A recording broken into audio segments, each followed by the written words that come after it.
Escuchando las propuestas que realizan los precandidatos y candidatos a diferentes posiciones en nuestro país, nos pone a pensar la gran cantidad de estas propuestas.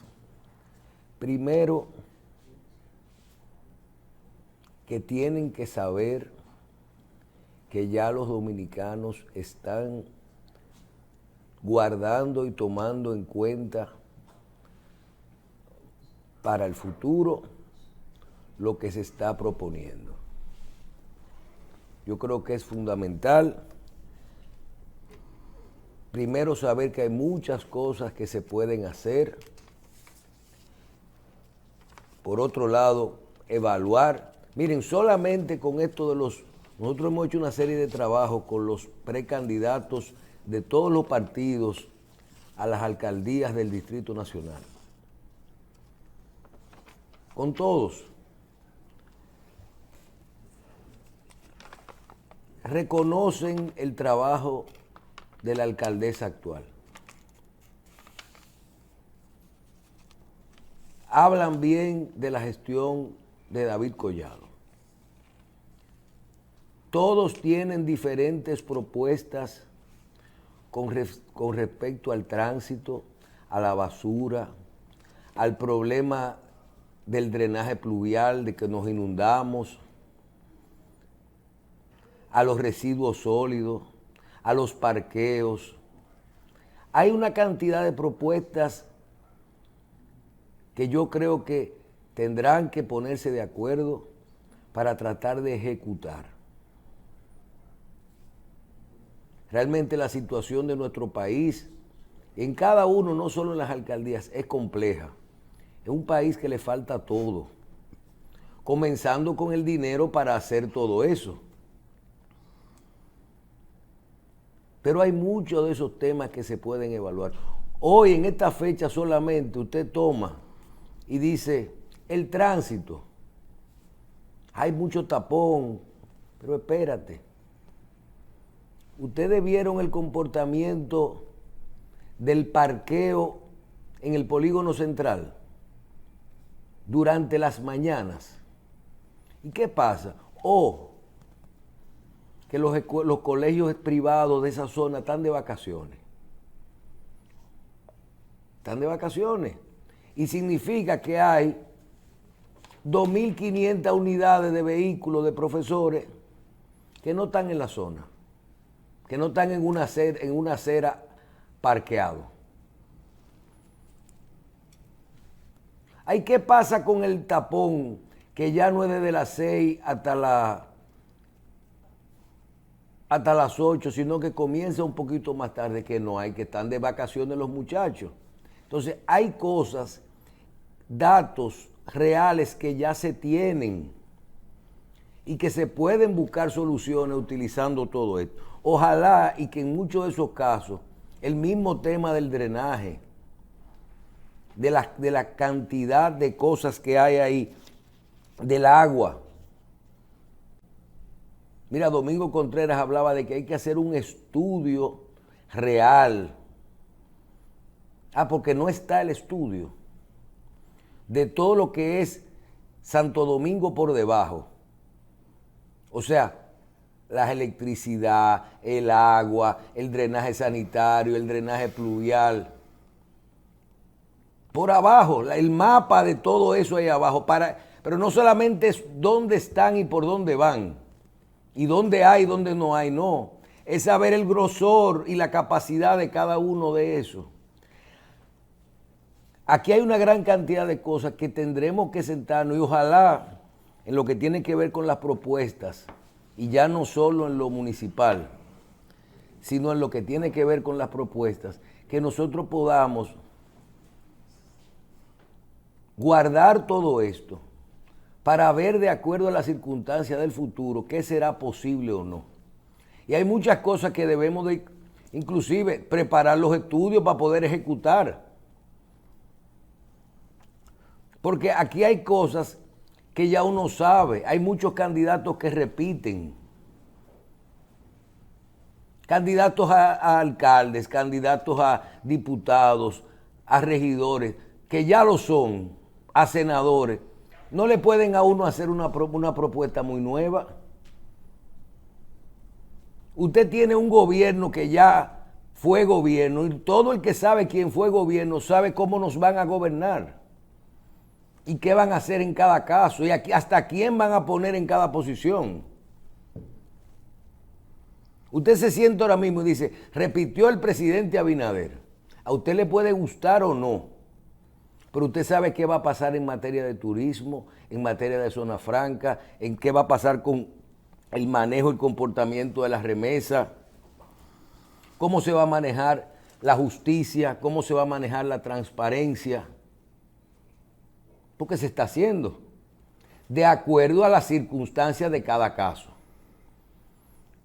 Hablábamos hace un ratico de que uno de los diarios nos dice que el gobierno de Abinader es el único gobierno que no ha hecho reforma fiscal. No, yo creo que aquí tenemos muchos años barajando una reforma fiscal. Y el gobierno de Abinader tuvo una situación que le permitió la dispensa de poder endeudarse sin hacer una reforma fiscal, que fue la pandemia. Porque ¿para qué se hacen las reformas fiscales? Se controla el gasto, se hace una reforma fiscal buscando ingresos para poder justificar los préstamos. Entonces es lo mismo todo. Ahora, teníamos una situación atípica y eso tú lo estás viendo, tú lo viste. Porque por más que tú digas, se utilizó, tenemos una pandemia. Y eso tenía un efecto y el mundo entero se abrió y le dio el permiso de cambiar los porcentajes de endeudamiento con relación, vamos a decir, el techo del endeudamiento se liberó cuando vinieron estos problemas. Pero además el gobierno de Abinader manejó una ley que se llamó la 4620-0721, que fue la ley de sincerización de patrimonio, que también vinieron unos ingresos fiscales extraordinarios por fuera, o sea, que no estaban en el presupuesto. O sea, cada una de las gestiones tiene su marca. Sabemos qué va a pasar con la justicia, cómo se va a manejar el tema del medio ambiente, cómo se van a manejar los subsidios, cómo será nuestra política social. Cada gestión, ahora, vemos una cantidad de propuestas, que son muchas, en la que ya primero hay mucha gente que no nos puede decir, voy a hacer esto, porque ya fueron gobiernos, o que son. Yo soy diputado, tú eres diputado ahora, propón. ¿Cómo dicen? Legisla, fiscaliza y representa. Ajá, sí. Entonces, están ahí y yo creo que tenemos el momento y también de llevar nuestra cuenta. Aquí hay materias que debieran convertirse en temas nacionales, el tema eléctrico, el tema de la reforma fiscal, el tema eléctrico, el tema de la reforma fiscal, las políticas con relación a Haití, la seguridad social, el manejo de la educación.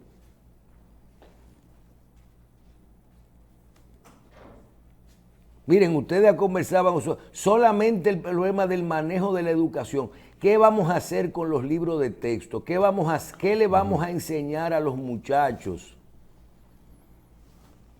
¿Con qué libros, con qué contenido, con qué capacitación de maestro, con qué aulas, con virtual, real, en libros, en tableta? Diseñar un proyecto de esto. Cada tema de eso cambia. Yo quiero que tú veas la discusión que tiene el PLD y el partido de gobierno con respecto al tema del censo.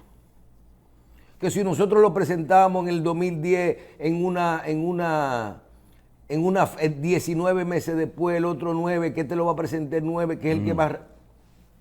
Y ese es el problema. Estamos discutiendo eso. ¿Por qué no nos ponemos a fijar políticas que todos digamos, miren, quien sea gobierno en el año 2024 tiene que hacer una reforma a la seguridad social y tiene que hacer una reforma fiscal? Tenemos que salir de esto. Y lo que se pretende es hacer tal política en educación. Ese es lo que nosotros queremos, un producto terminado. Es como si hubieran problemas de país. O ven acá, ustedes mencionaban hace un ratico el tema de los haitianos. Y dicen siempre, no, que tú eres con ese tema muy fuerte. Entonces, un ilegal yo lo puedo agarrar ahora mismo, llegando al programa. Yo vi 4 vehículos recogiendo de migración. 4 en diferentes esquinas de aquí. Y tú no te puedes parar en una escuela y esperar que salgan del colegio, que lo vayan a buscar niños. Ok, llegaron a la maternidad, porque tampoco nada más es... ¿cómo se llama? Nada más es maternidad y se le da todos los servicios. Lo que más se le da es maternidad, pero se le dan todos los servicios. Sí. Entonces ven acá. Una cosa es la parte humanitaria. Llegaste enfermo, llegaste a dar a luz, vamos a atenderte. Y después. Entonces ese es un ilegal que hay que protegerlo hasta ahí. Y dejarlo ahí, entonces el que esté en la calle no hay problema. Aquí se pueden fijar, porque tenemos que ponernos claro en qué vamos a hacer con esto. Yo soy de los que vivo discutiendo y diciendo que no es verdad que todas las haitianas que vienen con una mafia, porque lo que hay es que ver. Ahora, sí, el 90%, 95% de las que dan a luz en los hospitales dominicanos son ilegales. No es que todas vienen, el 10, el 20% vienen dentro de una mafia que vienen a dar a luz a Santo Domingo, a República Dominicana. Pero las otras van a los hospitales a dar a luz, pero son ilegales. No es que son legales en nuestro país. No fueron 286,000 que se registraron. Fueron 286,000 y todos los días nos hablan de 2 millones, de 3 millones de gente trabajando en esto. De todas formas, ahí hay que ver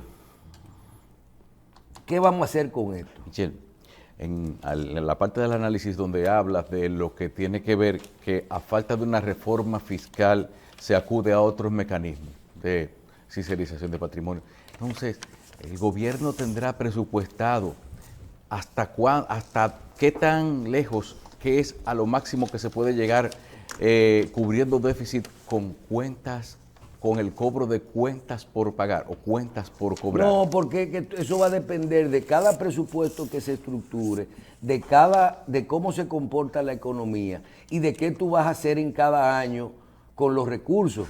Porque si tú lo ves como si fuera una contabilidad simple, como una contabilidad simple. ¿Qué pasó en los últimos 2 o 3 años? Que cada año hubo que meterle dinero al presupuesto de cosas que no estaban de acuerdo al plan de gobierno. De cosas que no estaban en el presupuesto, que dice, pero mira, aquí hay un sector que debe un dinero, vamos a cobrárselo. ¿Cuánto tuvimos que meterle al combustible? ¿Cuánto tuvimos que ponerle a los subsidios con el problema de la guerra?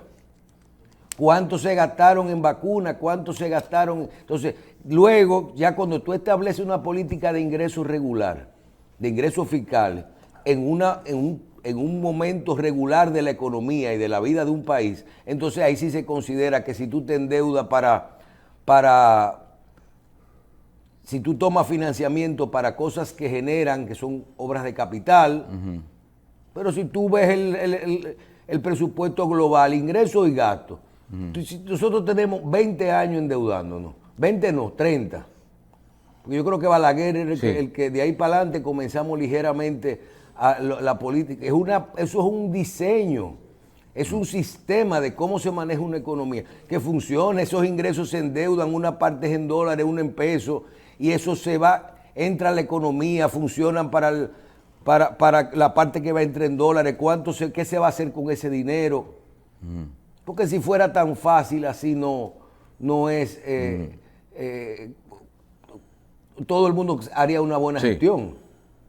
Nadie se quiere endeudar, pero si no, entonces tú no puedes hacer nada. Si no, tú no puedes hacer nada. Las mismas políticas de presupuesto, tú tienes que darle el 4% a la educación. ¿Son eficientes estas inversiones?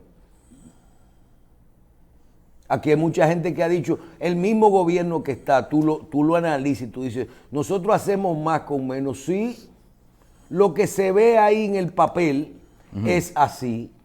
Y yo creo que eso es importante, que hay que analizar eso. ¿Cuántas comidas se compran todos los días con el dinero? Con el mismo dinero que antes, el doble. ¿Cuántas medicinas se compran en Promese con el mismo dinero que antes? El doble. No en todo es así. No en todo es. Hay renglones que eso no es así. Que las cosas siguen costando lo mismo o más. Porque hay cosas que suben. Pero hay sitios que tú lo ves, la ejecución, y tú dices, espérate, no es lo mismo con 30,000 millones de pesos, con 3,000 millones de pesos comprar 30,000 raciones que comprar 15,000. O tantos medicamentos. Hay renglones que tú sí puedes ver que el uso del dinero es más eficiente. Así como la misma transparencia. Aquí hay cosas que van bastante organizadas, la misma forma de manejar la ley de compra y contrataciones. Usted puede estar de acuerdo o no con la política de control, pero hay transparencia. Como viene regularmente, cada gobierno tiene su marca. Y ya esa propuesta uno la puede ver y decir, mira, esto es así, esto no es así. ¿Cómo me voy a endeudar? Igual que el tema del crecimiento. El tema del crecimiento. Aquí hay problemas que no se hablan mucho, con excepción de que, pero ¿cómo se llamaba el gobernador del Banco Central de Leonel Fernández? Héctor Valdés. ¿Y cómo se llamaba el gobernador del Banco Central de Danilo Medina? Héctor Valdés. ¿Y cómo se llamaba el gobernador del Banco Central de Luis Abinader? Héctor Valdés. Entonces la política... Y de Balaguer. Y de Balaguer. ¿Cómo se llama? Entonces la política, lo que tiene que ver con políticas públicas de la macroeconomía, el manejo de todo este sistema, del crecimiento, la presentación del crecimiento, el endeudamiento, la reserva, el manejo del dólar, la inflación, el control. Ahí no hay mucho que proponer, porque ahí sí podemos establecer que las políticas han sido las que hay que tomar en cada momento. Las políticas, tú hoy te pones a ver por dónde anda la discusión y te dicen a ti, no, ¿qué hicieron con los 20,000 millones y con los 25,000 millones? O sea, oye bien, ¿qué hicieron con él? O se prestaron los 20 o 25, ¿por qué no se lo cogieron? Se prestaron los 20 o 25,000 millones, o los 60,000 o los 94,000. Aquí la discusión es si lo prestaron para ahora, si ya lo tenían prestado, si los bancos lo tenían colocado. Pero al final están en el mercado. Hay 30 y pico de mil millones disponibles. Lo peor que puede haber pasado es que a quien había cogido dinero de la pandemia, que ya se estaban poniendo más caros, lo volvieran a reenganchar al 9%. Eso es lo peor y total. Toda esa gente son dominicanos. Sí. Y oye, por donde, pero estamos discutiendo aquí de que el crecimiento. Estamos discutiendo el crecimiento. Hay mucha gente apostando a lo otro. Apostando a que si los números no dan como tienen que ser, entonces la economía explota y se cae el gobierno. Yo creo que ese no debe ser el momento, no es el momento para eso. Sí. Hay demasiado áreas donde tú puedes decir, vamos a darle, vamos a hacer oposición fuerte. Pero si la economía se cae, nos caímos todos. Si hay inflación, si permanece la inflación, si el crecimiento cierra en el 3, en el 2%, terminamos mal. Si el dólar se dispara, si no se, todos esos problemas nos van a perjudicar a todos y al que venga también. Y al que venga también, que la primera medida que tendrá que tomar será una reforma fiscal si las cosas cambian.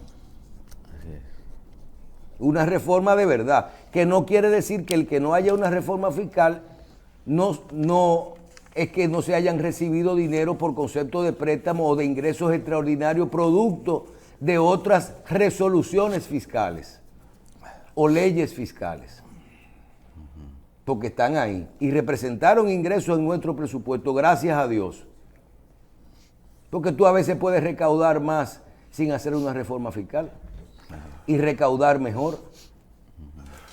Pausamos.